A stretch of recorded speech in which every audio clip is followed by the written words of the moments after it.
한 번은 제가 한 가정에 신발 간 적이 있습니다. 그 가정에는 약 2살쯤 된 아이가 있었는데 그 아이가 하는 걸 보면서 제가 깜짝 놀랐습니다.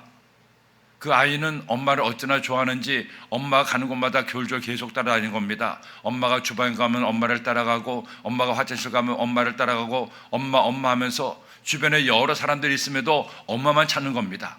그래서 엄마가 일을 다 보고 자리에 앉으니까 엄마 품 안에 폭 안기는데 그 안긴 얼굴이 얼마나 평안해 보이는지 새삼자가 느꼈습니다. 역시 아이에게 가장 편안한 자리는, 가장 좋은 자리는 엄마의 품 안이구나. 그 아이를 품고 있는 엄마도 마찬가지였습니다. 그렇게 아이가 계속해서 끈질기게 엄마를 찾아오는데도 귀찮다고 하지 않고, 매몰차게 거절하지 않고 그 아이를 계속 얼려주면서 달래주면서 하는 모습을 보면서 역시 천상 엄마구나, 엄마와 아이는 저렇게 서로 사랑하고 뗄래야 뗄 수 없는 존재구나 하는 것을 깨닫게 됩니다. 그렇게 어릴 때부터 엄마의, 부모의 사랑을 받은 아이가 자라서 그 인격도 잘 형성되고 그의 삶을 잘 살 수가 있지 않겠습니까?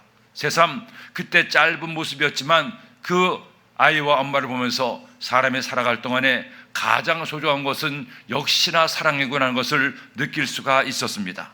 여러분, 그렇지 않습니까? 우리가 사는 삶이 때로는 고달프고 힘들고 어려울 때가 얼마나 많습니까? 삶을 살수록 느끼게 되는 하나의 진리가 있지 않습니까? 삶은 결코 만만치가 않다는 것을 알게 됩니다. 이런 만만치 않은 세상 가운데 그래도 우리가 인생을 살만하고 느낄 수 있는 것은 나를 사랑하는 내 가족과 내 이웃과 우리 교우들과 그리고 나를 사랑하는 나의 주님이 계시기 때문이 아니겠습니까? 그 사랑이 없다면 우리의 삶이 얼마나 삭막하고 힘들겠어요? 그래도 나를 사랑해주는 나의 가족이 있고, 내 부모가 있고, 내 자녀가 있고, 형제 자매가 있고, 함께 주님을 예배하고 섬기는 우리 교우들이 있고, 그 누구보다도 목숨 바쳐가며 나를 사랑하신 예수님의 사랑이 있기에 우리가 그 사랑을 먹고 그 사랑을 받으며 살고 있는 것이 아니겠습니까?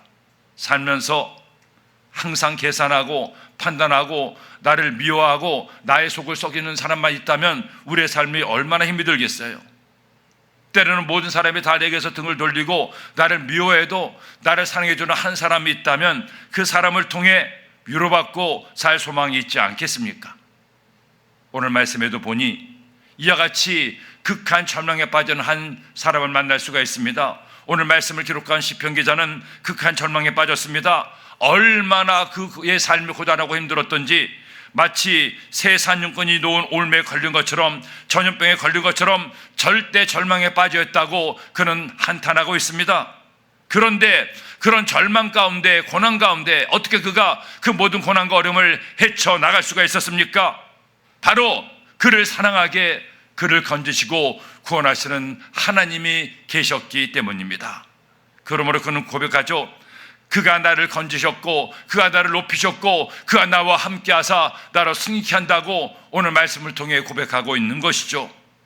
그러므로 여러분, 저는 여러분이 오늘 이 말씀을 통해 시편과 제 고백을 여러분의 고백으로 삼기를 소원합니다. 우리의 삶도 녹록지가 않고 지금 여러분의 삶에도 이런저런 문제가 있을지라도 오늘 이 말씀을 내 마음에 새기고 말씀 따라 기도해서 여러분도 나를 건지시고 나를 높이시는, 나를 사랑하시는 나의 주님을 만나게 되기를 예수님의 이름으로 축원합니다. 그렇다면 주님은 우리를 사랑하시기에 우리의 삶에 어떤 일을 행하십니까? 첫째로, 내가 하나님을 사랑하면 하나님이 나를 건져주십니다. 여러분, 왜 부모가 자기 자식을 위해서 수고와 희생을 아끼지 않습니까? 자식이 부모를 위해서 봉사해서 헌신해서, 사실은 자식은 부모에게 속만 안 썩여도 다행이 아니겠습니까? 자식이 부모에게 용돈을 두둑해줘서 안 뺏어가면 다행이죠. 그런데도 진자리 마른 자리 갈아주시고 손발이 닫아도록 수고하는 이거 뭡니까? 사랑하기 때문입니다. 그러기에 부모의 사랑을 철주라고 말하기도 하죠. 하나님께 주신 원리이기 때문에 그 자식이 속을 썩여도 못났어도 마음에 안 들어도 가슴을 후벼파고 아프게 해도 사랑하게 된다는 겁니다. 그리고 그 자식을 위해 모든 수고를 아끼지 않은 것이 부모의 마음이 아니겠습니까? 자, 우리 하나님도 마찬가지라는 거예요. 왜 나를 건지십니까? 왜 나에게 은혜를 베푸십니까? 내가 잘나서 똑똑해서 봉사 많이 해서 헌금을 많이 드려서 아닙니다. 그저 나를 있는 모습 그대로 사랑하시기 때문이에요. 그렇다면 왜 하나님이 나를 사랑하십니까? 예수님이 나 같은 사람의 무엇을 보고 나를 왜 죽으셨습니까? 도대체 그 이유가 뭡니까? 여러분 혹시 그 이유를 아시나요? 저는 이유를 모르겠습니다. 이유가 없어요. 주님이 저를, 여러분 한 사람을 사랑하신 것은 이유가 없습니다. 조건도 없습니다. 세상 사람들은 사랑하는데 이런저런 조건도 따진다고 하죠. 하지만 실제로 진짜 사랑은 조건이 없습니다. 이유도 없습니다. 왜인지 모르지만 그저 그 사람과 함께 있는 게 좋고 그 사람을 위해서 뭔가 베푸는 게 좋은 것, 그것이 진짜 사랑이 아니겠습니까? 만일 하나님께서, 우리 예수님이 조건을 보고 나를 사랑하신다면 한 사람도 사랑받을 사람이 없습니다. 왜? 사랑받을 만큼 하나님께 잘나고 의로운 사람은 한 사람도 없기 때문이죠. 로마서 3장 10절로 말씀합니다. 기록된 바 의인은 없나니 하나도 없으며 깨닫는 자도 없고 하나님을 찾는 자도 없고 다 치우쳐 함께 무익하게 되고 선을 행하는 자는 없나니 하나도 없도다. 우리 모두는 의인이기 않으니까 사랑받은 사람이 아닙니다. 우리 주님이 조건을 따지지 않으셨습니다. 잘난 사람만 고르지 않았습니다. 이유는 모르지만 주님의 뜻에 따라 못났어도 부족했어도 어리석어도 연약해도 나를 사랑하셨고 나를 위해 죽으셨고 나를 당신의 사랑 품 안에 안아주시는 겁니다. 그러니 여러분, 그 사랑받는 우리가 할 일은 뭡니까? 나도 그분을 사랑하는 거예요. 다른 조건 없습니다. 주님을 사랑하면, 내 마음을 다해 주님을 사랑하면 이제 주님이 어떻게 가십니까? 나를 절망과 문제의 구덩이에서 건져주십니다. 오늘 말씀 14절에 보니 하나님이 이르시되 그가 나를 사랑한즉 내가 그를 건지리라. 따라합시다. 그가 나를 사랑한즉 내가 그를 건지리라. 누구의 말씀입니까? 하나님의 말씀입니다. 그가 나를 사랑한즉 내가 그를 건지리라. 잘나지 못해서도, 잘하지 못해도, 가진 것 없어도, 재능 하나 없어도 주님을 사랑하기만 하면 주님이 여러분을 건져 주십니다. 사랑이야말로 가장 놀라운 하나님의 은총을 얻는 방법이 된다는 겁니다. 헬런 켈러는 20세기 역사상 가장 위대한 사회 사업가고 또 삼중고의 장애를 이긴 위대한 입시전적인 인물이기도 합니다. 그런데 보지도 못하고 듣지도 못하고 말하지도 못하는 삼중고의 장애를 가진 그녀가 어떻게 박사학위를 받고 세계 만방을 돌아다니며 사랑을 전하고 어려운 이웃들에게 섬길 수 있는 비결이 어딘지 아십니까? 그가 어린 시절에 한 선생님을 만났기 때문입니다. 바로 저 유명한 앤 셜리번 선생이죠. 앤 셜리번 선생님은 보지도 못하고 듣지도 못하고 말하지도 못하는 그 아이를 지극정성으로 사랑하고 그 아이에게 말을 가르치고 글을 가르치고 학문을 배우게 해서 마침내 위대한 사람이 되게 했습니다. 그런 헬렌 켈러가 훗날 그 앤 셜리번 선생님과의 만남에 대해서 이렇게 이야기를 했습니다. 제가 그 글을 읽어드리겠습니다. 1887년 3월 3일 내가 7살이 되기 전 3달 전이었다. 나는 멍하니 현관에 서 있었다. 집안 분위기는 다른 날과 달랐다. 무엇인가 새로운 사건이 일어나고 있는 것 같았다. 그대들은 안개가 짙게 덮인 바다에서 배를 타 보았는가? 나의 상태가 바로 그것이었다. 아무것도 모르고 절망의 안개 속을 헤매고 있을 뿐이었다. 배가 항구로 들어가고 있다는 것도 알 리가 없었다. 나는 누군가 나에게 접근하고 있음을 느꼈다. 나는 무심코 두 팔을 내밀었다. 그러자 나의 몸은 그분의 품속에 힘차게 껴안아졌다. 그것이, 그 순간이 교육의 시작이고 사랑의 시작이었다. 여러분 상상이 가십니까? 7살 어린 소녀가 보지도 못합니다. 듣지도 못합니다. 말하지도 못합니다. 그런데 그런 그녀가 박사학위를 받고 세계 각국을 돌아다니며 수많은 사람들에게 선한 영향을 끼치고 어려운 이웃을 섬기는 위대한 일을 했습니다. 어떻게 이런 일이 일어날 수 있습니까? 이런 아름다운 글을 쓸 수가 있습니까? 앤 셜리번 선생의 사랑이 그녀의 눈을 뜨게 하고 그녀의 귀를 열게 하고 그녀의 입을 열게 했던 겁니다. 사랑보다 위대한 것이 어디 있겠습니까? 교도소 목회를 하는 목사님이 그런 이야기를 했습니다. 그 교도소에 재수가 한 명이 있었는데 아버지가 매주 토요일 날 면회를 왔다고 합니다. 그런데 아버지가 면회를 왔어도 아버지에게 마음의 문이 닫힌 아들이 면회를 거절했습니다. 한 번, 두 번, 세 번, 네 번 매몰차게 거절하는 아들이었는데 아버지는 어떻게 했습니까? 그 아들을 버릴 수가 없었습니다. 5번, 10번, 15번, 20번, 25번 끝에 반년 동안 비가 오나 눈이 오나 아들의 거절도 절대로 그 아버지를 포기하게 할 수 없었습니다. 그렇게 간 끝에 마침내 아버지와 아들의 감격적인 해오를 보고 서로 얼싸안고 오는 모습을 보면서 큰 감동을 받았다는 간증을 본 적이 있어요.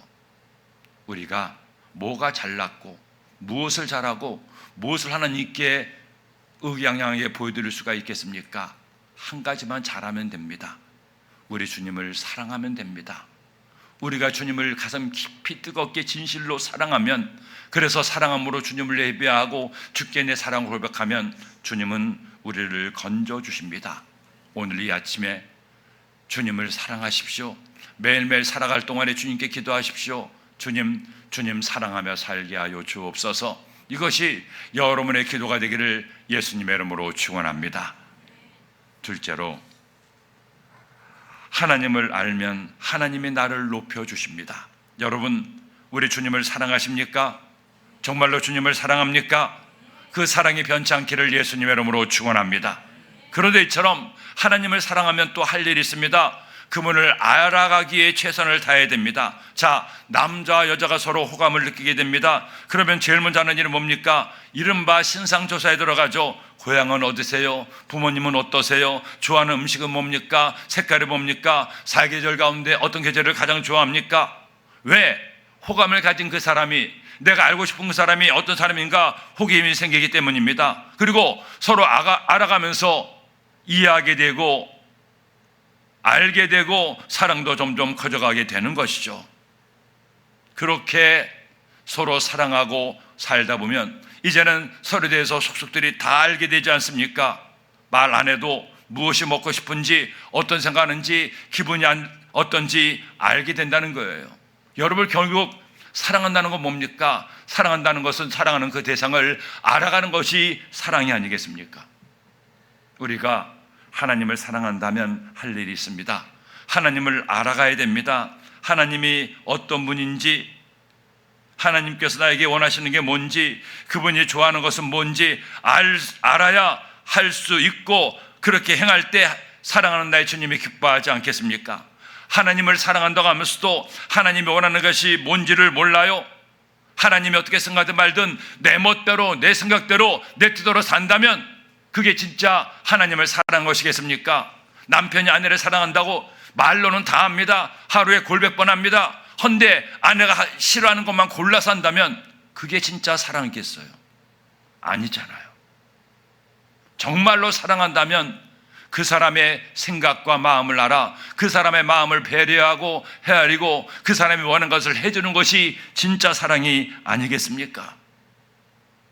그러므로 우리가 하나님을 사랑한다면 무엇을 해야 됩니까? 하나님을 알기에 최선을 다해야 됩니다. 하나님을 알아서 하나님의 생각과 하나님의 뜻과 하나님의 마음을 알아서 하나님이 원하시는 대로 살아가는 것, 이것이 바로 우리가 하나님을 사랑하는 진짜 방법이 아니겠어요? 그렇게 우리가 주님을 알아가게 되면, 주님을 많이 알면 할수록 주께서 우리를 귀하게 여기시고 우리를 높여주시고 세워주시고 은혜를 더하여 주는 겁니다. 그리고 오늘 말씀 14절 하반절 이처럼 말씀하죠. 그가 내 이름을 안즉 내가 그를 높이리라. 따릅시다. 그가 내 이름을 안즉 내가 그를 높이리라.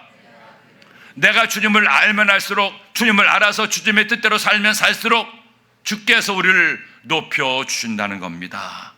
그런 여러분, 우리는 우리 주님을 알기에 최선을 다해야 됩니다. 그저 습관적으로 주일이면 교회 나와 앉아있는 것만으로 만족해서는 안 됩니다. 예배 시간에 주님 다 예배 시간에 왔습니다. 주님 저 여기 왔습니다. 안녕하세요 인사하고 돌아가는 것으로 끝나서는 안 됩니다. 예배를 드릴 때마다, 하나님 말씀을 들을 때마다 귀를 여세요. 마음에 새기세요. 말씀을 내 마음에 받아서 말씀대로 살기를 시작하세요. 아니 교회에서뿐 아니라 집에 가서도 말씀을 읽으세요. 말씀을 묵상하세요. 말씀 공부를 하세요.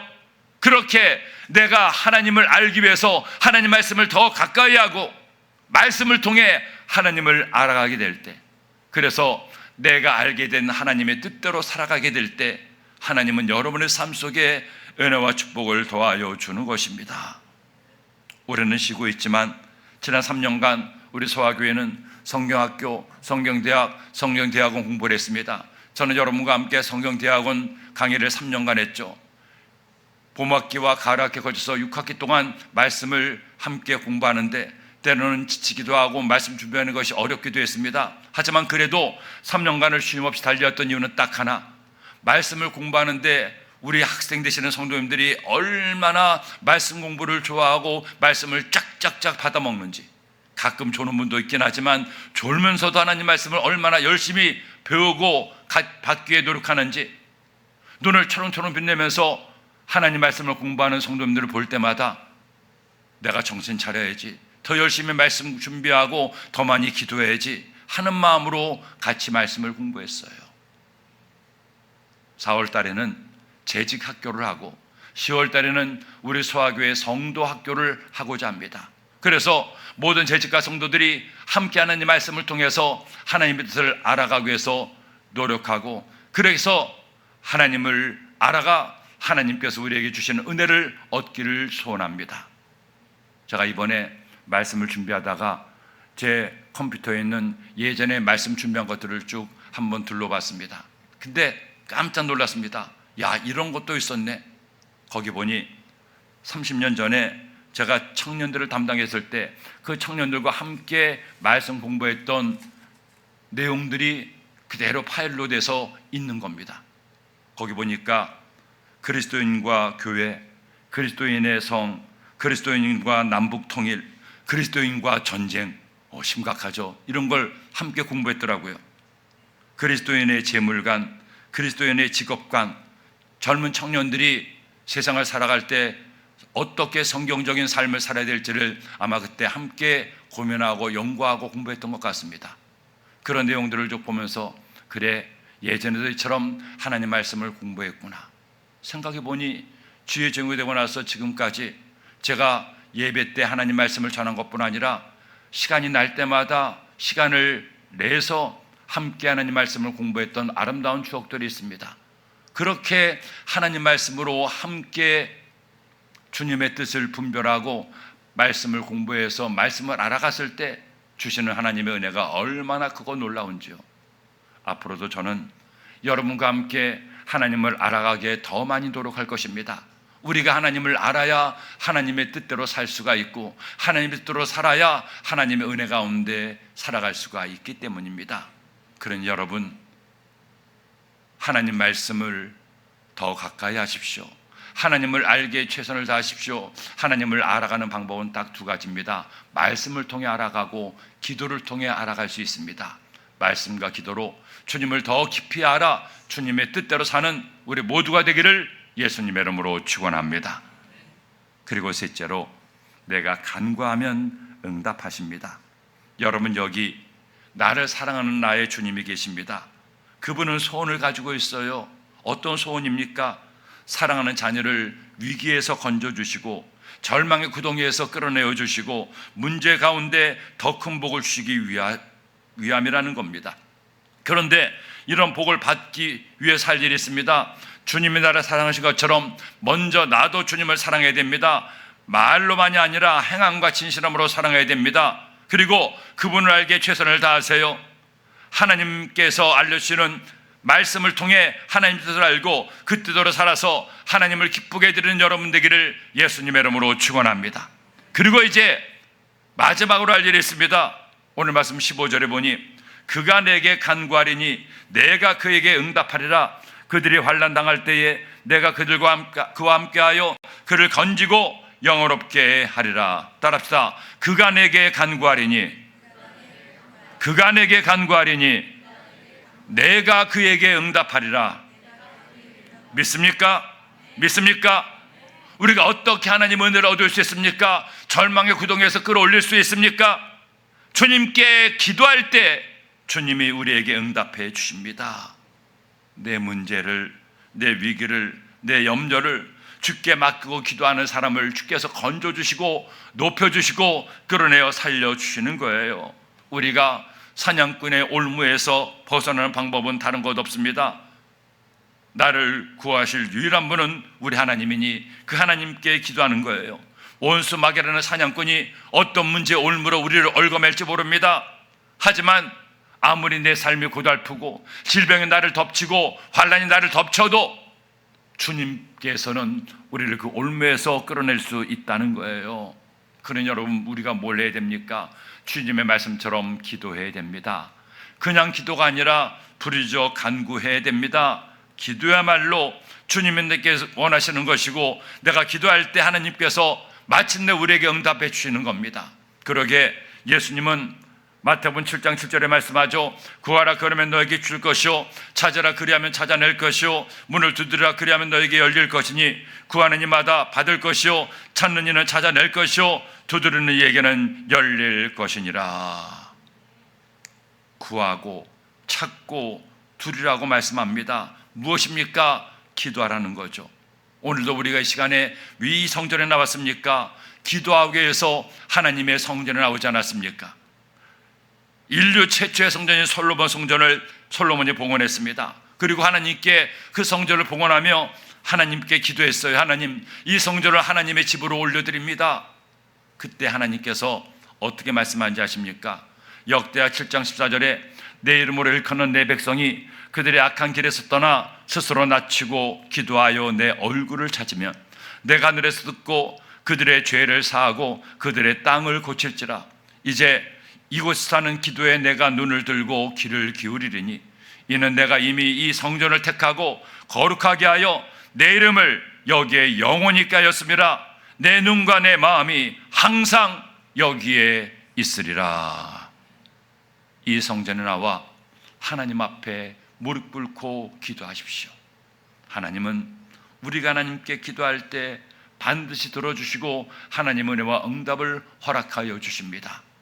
먼저는 이 성전이 하나님께서 우리의 기도를 들으시는 하나님의 성전이 이곳에 와서 하나님께 기도하기를 게을리하지 마십시오. 더 많이 하나님의 성전에 나와 하나님을 예배하며 기도할 때 주님의 은혜가 임하게 됩니다. 그리고 또 하나의 성전이 있습니다. 내 몸의 성전입니다. 비록 어느 때는 이 성전까지 나오지 못한다고 하더라도 내 몸의 성전이지, 내가 어디에 있든지 집에 있든지 직장에 있든지 길에 있든지 차에 있든지 그곳을 성전 삼아 하나님 앞에 기도하면 하나님은 반드시 여러분의 기도에 응답하시고 여러분의 삶에 은총과 축복을 더하여 주십니다. 한 성도님이 저에게 연락이 왔습니다. 목사님, 제가 집이 너무나 멀어서 교회까지는 오지 못하지만 새벽마다 깨어서 하나님께 함께 새벽 제단을 쌓고 있습니다. 제가 교회까지 못 가더라도 하나님께서 내 기도를 들어주실까요? 제가 뭐라고 말씀드렸겠습니까? 당연하죠, 성도님. 하나님은 성전에만 계시는 것이 아니라 어디에나 계시는데 성도님이 그와 같이 새벽을 깨우며 함께 그 시간에 기도하는 것을 하나님이 다 듣고 계시고 성전에 있는 것과 마찬가지로 하나님의 큰 은혜와 응답을 더하실 터이니 걱정하지 마십시오. 성도님이 계신 그곳이 바로 하나님의 성전입니다. 사랑하는 여러분, 하나님은 이 세상 모든 만물을 창조하신 하나님입니다. 그 하나님의 성품 중에 하나님의 편재성이라고 있습니다. 하나님은 어디에나 계신다는 거예요. 하나님은 우리 인생이 아니지 않습니까? 그러게 우리가 어디에 있든 그곳을 나의 성전 삼아 내 몸의 성전임을 깨닫고 하나님께 기도하고 하나님께 은혜를 구하면 하나님은 길 위에서도 우리를 만나주시고 하나님은 집에서도 나를 찾아주시고 하나님은 여러분의 직장과 삶의 한가운데 함께하사 은혜와 축복을 더하십니다. 오늘도 우리가 이렇게 새벽을 깨우며 주의 말씀을 받았습니다. 이 말씀을 통해 여러분 조금 더 주님을 더 많이 알게 되기를 소원합니다. 그리고 아는 것으로 끝나지 말고 이 말씀 붙들고 기도해서 이 말씀대로 살아서 여러분의 삶에 나를 건지시고 나를 구원하시는 하나님 은혜를 누리게 되기를 예수님의 이름으로 축원합니다. 축원합니다.